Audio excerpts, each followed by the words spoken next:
The lessons being analysed have been planned to target a Year 4 to 6 class containing 27 students. The ability of the students in this class range from Year 2 to Year 6, with one gifted and talented student who is particularly interested in science and maths but shows little interest in English. The class also contains 3 Indigenous students who have English as a second language, often referred to as ESL, or English as an additional language or dialect, referred to as an EALD student. Group work, freedom of choice, and catering for multi-age are the main adjustments made for differentiation. Group work is used as it allows students to broaden their knowledge by collaborating with others. Students are grouped by age, ability, and mixed age and abilities, allowing them to learn from others with different knowledge. Flinders University states that group work increases students' metacognitive awareness and the breadth and depth of their learning. Supporting that group work is an appropriate adjustment for the class as students learn from one another, increasing their cognitive skills and breadth of knowledge. Group work also allows younger students to gain the same understanding as the older students, increasing their knowledge to potentially the same level as the older students. ESL and EALD students also benefit from group work. ACARA 2012 states that providing group work develops students' cognitive abilities and their oral language skills. This allows students to increase their skills in multiple ways, as well as being able to communicate their ideas equally with other students.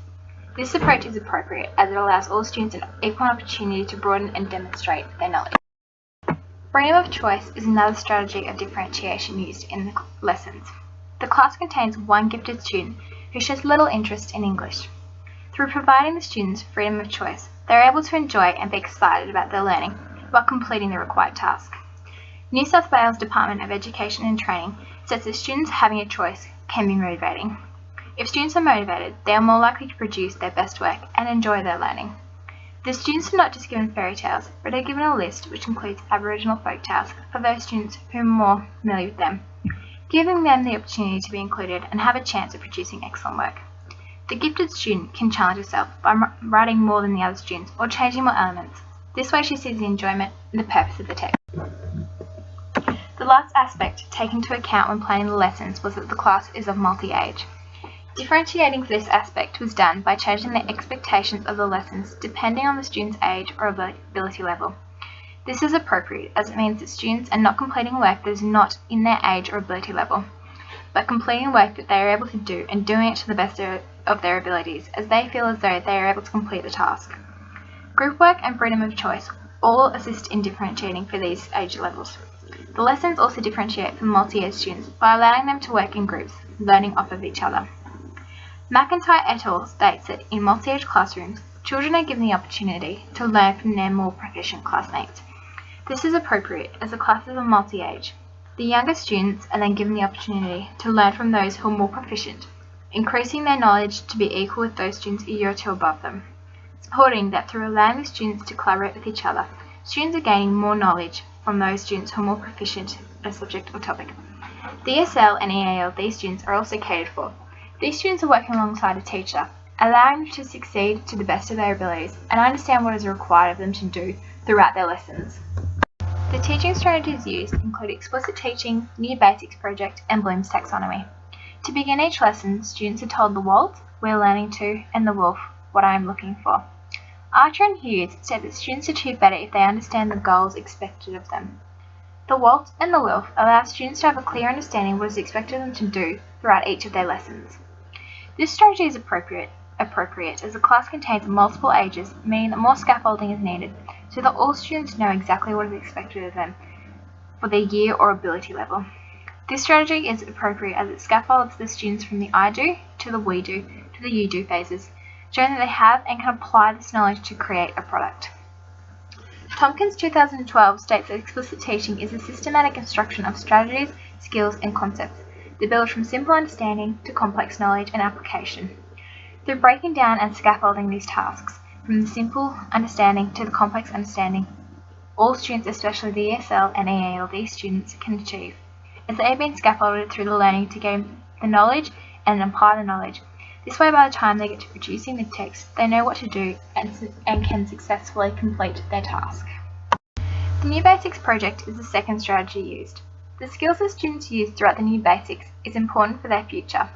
Department of Education Queensland said the New Basics are essential practices that students need in order to flourish in the new age. Through integrating these practices into the classroom, students have been prepared not just for their learning, but also for their future. Students are developing their higher order thinking skills, learning to connect their background knowledge to their new learning, and be included in a supportive classroom. Students are learning the background knowledge about imaginative text to construct a fractured fairy tale, making sure that they use the correct text structures and language features. Students are given some control over learning through freedom of choice, meaning they are engaged in their learning. The content of what they are expected to do is also made explicit through the scaffolding of the students' learning, through students watching what they have to do, then doing it with the teacher, then doing it by themselves. Through the use of these skills, students are connecting their learning to prior learning and are given some control over their learning, meaning they are starting to take some control over their individualized learning, while developing essential skills for their future to interact in the new age. The final strategy is Bloom's taxonomy, which has been used throughout the lessons. Students are working through the Bloom's taxonomy hierarchy, developing their higher order thinking skills through the lessons. This approach is extremely important for students to use as they develop their skills to properly analyse, evaluate and create products. Students work through the remembering phase, which Churchill et al. States that remembering is retrieving relevant information from long-term memory, recalling and recognising, to the understanding phase, which Ashman and Elkin states to demonstrate understanding, students must be able to restate in their own words or provide a summary, to evaluation, which is making judgments based on provided or agreed upon criteria. Finally, to creating, which provides Bloom's taxonomy states is generating new ideas, products, constructing or planning new work. For this class of multi-age students, all the students will be at different levels, but through providing them the opportunity to work through these levels, they are given the opportunity to develop their skills in these particular areas. The Department of Program Development and Alignment states that the benefit of Bloom's taxonomy include helping students develop their higher order thinking skills and increasing their permanent acquisition of learning. Students supporting that Bloom's taxonomy assists all students in developing their higher order thinking skills and increasing their ability to permanently gain the knowledge from their learning. To complete their texts, students are given copies of fairy tales they must choose from, planning sheets, checklists, and sentence prompts. Through providing copies of the fairy tales, students are able to look back upon their chosen fairy tale when planning and writing their new text. By doing this, students are able to see that they are following the story other than the element or elements that they are changing. This allows the students to look at how particular events or scenes were described in the book, and either use this in their story or envisage how they're going to change it themselves when planning and drafting their story. Through providing students with a planning sheet, they are able to write down their ideas in a clear and logical way and know what they must include in their plan. Education Services Australia states that for ESL and EALD students, teachers need to provide a graphic organiser to help planning. This will assist these students in knowing what to include in their planning, as it is something they may struggle with. Planning sheets assist all students as they are able to write down all their ideas and order their story rather than attempting to remember everything they came up with. Students are then able to come back when writing their story and see what they planned. Students are given checklists to conclude their second lesson, assisting them in checking that they have included all the required elements of imaginative writing and fairy tales. ACARA 2014 states that providing checklists will be helpful to EALD and ESL students. This was taken into account when finding appropriate resources, as these students may find this task harder than others, and through providing checklists, they are able to see if they have included everything required of them. The checklist allows all students to check they have included all the required fields and elements and are on track, allowing them to see what they have not included and add that into their published or good copy of their text. Finally, the students are provided with sentence prompts, mainly those students with ESL and EALD students, as they may not have had as much exposure to fairy tales as the other students in the class have. The sentence prompts assist students in knowing what they can start their story with, who they may start their story with, or where they may start their story, as well as other sentence starters. ACARA 2012 states that through providing text frameworks and sentence prompts, students' writing is supporting that the use of sentence prompts aids students' writing so that they are able to produce their best quality work.